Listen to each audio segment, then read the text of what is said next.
I think we do have a question.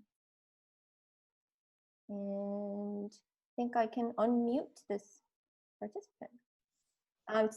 Natalie, would you like to go ahead? Yeah, thank you. Can you hear me right now? Yes, we can hear you. Thank you so much for enable us this wonderful opportunity to see all of the webinar about the climate solutions innovations. I have actually a quick question to Dr. Niet, about the energy modeling.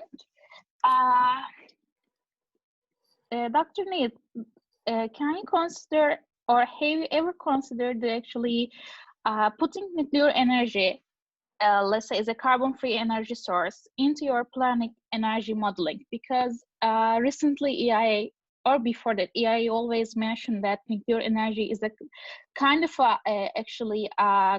carbon-free resources, and we should consider this as a solution, one of the solutions for the fight against climate change, even there is a let's say waste management problems and the health issues problems too. What do you think about this for the energy modeling? Thank you. So I think, yeah, so the modeling that I do in developing countries, it's looking at all the different resources that they have, and then looking at the availability of, yeah, as you said, biomass or other wind, solar, and developing good solution structures that allow them to make good decisions between those different resources. So it's absolutely, that's a really important piece, is that we need to figure out what these low carbon emissions sources are, and how do we put those together into a structure, and then it becomes a question of, well, maybe it costs a bit more to install wind and storage to serve this load. What's the cost difference there? How do you fund that difference compared to pulling coal out of the ground and throwing it in a boiler, because that's relatively inexpensive generally compared to other ways of meeting energy needs. And how do you meet the needs? How do you meet the electrification needs in some of these countries and build that out? So definitely the zero carbon or even carbon negative technologies are definitely part of our modeling in various ways. Thank you. Great. I'm just looking at the chat box here, and we don't have a question yet. We'll let you guys formulate the question. And while you wait, if the speakers have a question for each other, I think this could be a great time to ask. Adeel, I'm going to unmute you, so if you have a question for Taco or Maya, you can ask as well. Any questions? Yeah, hi, this is Adeel. So I'll add a bit more to what Taco was describing. I think one of the challenges with green energy solutions is that their availability sometimes, or their supply, doesn't match the demand. Meaning that solar energy is available during the day and you have demands throughout the 24 hours. Similarly, wind energy may not always match when you need it. And that means you have to think about ways of storing that energy so that you're generating more energy during your peak time and using it when the demand is also peaking, maybe at a different time, and rarely the two match. Now that, as Taco was saying, that is part of the reason why the application of these green energy solutions is challenging and sometimes is more expensive. What I find exciting is that some of the new innovations which are just coming to the surface, as we engage in these dialogues, using lithium batteries for high storage of energy in very large quantities is something that is going to revolutionize how these green energy solutions or low carbon or zero carbon solutions are applied at the end of the day. So that's kind of, I think, an interesting and exciting opportunity moving forward. Great. Yeah, absolutely. There's some really interesting stuff with like lithium ion batteries, but also other storage systems and how they interact as well. Yeah. I'll put a thought out there, because Adeel, you mentioned the low carbon resilience, which is definitely something we're seeing applied more. And I wonder if we could envision like a framework like that, you know, looks at adaptation and mitigation co-benefits, but also includes some of the social layers. Like I think some sort of tool like a planning tool that would help people, you know, identify all of these potential co-benefits. I was on another webinar this morning that talked about multi-solving, really looking at, you know, solutions that address all of these different needs, and that was really inspiring. And if you have any thoughts on like specific tools, whether it's the modeling that could kind of showcase various other impacts, or something else. Right. Well, I went through thank you for that question. I think that's quite excellent way of looking at it. I went through the LCR concept quite fast, and I didn't dwell on it for long enough.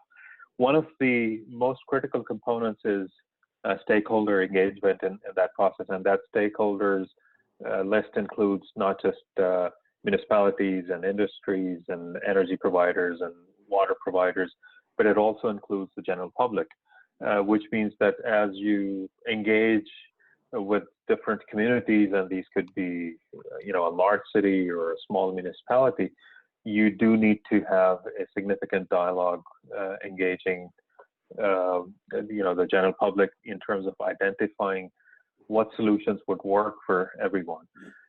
So there is a notion of customization which is built into the low carbon resilience approach. And at the moment, I believe there's about 15 or 20 different communities, and including some corporate sector entities which are interested in this type of approach. So those are actively being worked on by our adaptation to climate change team. And, you know, what will come out from that process, I think, is essentially a range of application models and a range of solutions. So it's a little bit more tactile way of addressing it rather than going through computer simulations, but you actually engage more directly with the stakeholders. Yeah, that's great. Yeah, definitely public engagement. I see there's a question around that in the chat, so maybe I'll just kind of address that in my response to you. Perfect. Yeah, go ahead. Yeah, I think public engagement is increasingly becoming a priority, and then on all sorts of issues, right? But especially climate, which the solution sometimes can be misunderstood or polarizing in some cases. So really making sure that any kind of public engagement that happens around climate, and arguably anything, but let's talk about climate, really includes everyone. And I think there's some changes happening around how that engagement can happen in consultation, to ensure that it's equitable, like, you know, simple things like providing childcare, or, you know, free transit or something like that can reach out, or also meeting people where they're at. So yeah, the question around what we do around public participation for climate change, it really depends on the community. We work with a lot of really small communities, don't always have a ton of resources or capacity to do like extensive public engagement. But in some of those small towns, you get just neighbors talking to neighbors more, and you can do some creative things there. But there's always some element of public participation. It just varies in terms of what that looks like. But our direct audience or client, if you will, are the municipalities. Great, thank you for that, Maya. And with that, we're at 5:59, and I don't believe we have any more questions from the folks. So I think we're good to stop. Could I ask one? Is it as critical to for the storage in BC for battery storage, where we already have effectively hydro can be used as a battery? In other words, you're not generating, you're storing energy while the sun is shining or with the wind is blowing, and then you're using the hydropower that isn't stored up in the times that it is not. Yeah, my group's looking at some modeling as well of the electrical system in different places. Hydro is really great for that because you can store it. One of the challenges is we're already using that storage to support a lot of other, we're connected to the whole North American grid. And so we already do use a lot of our storage to support other people and their systems, which aren't necessarily as flexible as ours is. So there's a connection between those different pieces. But yeah, definitely BC is in a really nice place when compared to a lot of the countries that I've gone to that don't necessarily have those sorts of resources. Yeah. Well, in terms of batteries, what about, I forget the chap's name, but there's a couple of Canadian profs, one's at MIT and the other one's a recent PhD from Queen's and is working with the chap from MIT building large capacity grid capable, I believe there are some combination of salt batteries. And if you're familiar with that and how far that's come along, how close that is to commercialization. I know that there's lots of different technologies out there. So salt batteries, flow batteries, hydrogen electrolyzers, fuel cells. The scale issue is a lot more significant than a lot of people think.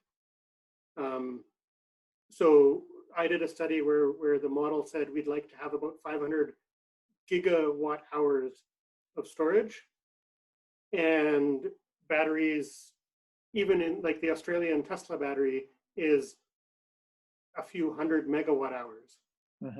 And so it's a couple of orders of magnitude difference, but there's definitely some work there and it's moving very fast, which is great. There's a lot of development happening in those different areas. Yeah, I want to briefly mention that in PICS, the current call with the Opportunity Project Program, we are, as I mentioned, we're open to contributions for the post-COVID recovery efforts, and we are welcoming ideas related to the just transition, equity issues, and how we can support that, and looking at the climate lens and how we can support just transition efforts and equity and social justice while fighting climate change. So I just wanted to highlight that. And I think, Maya, I really like your presentation, and I was thinking that maybe it might worth having a conversation with Adeel and Zafar offline, so to maybe to brainstorm potential ideas to contribute to this kind of research. Thinking the exact same thing. Thank you. Happy to be part of that. Okay, great. So I am conscious that we are now past 6 o'clock. It's 6:03. So probably this is not a bad time to wrap up. And I'll just share with you what we've got planned for tomorrow. So tomorrow is the day 2 of our webinar series, and it's all about transportation. So if you like to join us for that at 11 a.m., I'll be talking about developing greener transportation systems in light of COVID-19. Again, as Nastenka just mentioned, if you like more information on the PICS funding call, please visit their website at pics.uvic.ca.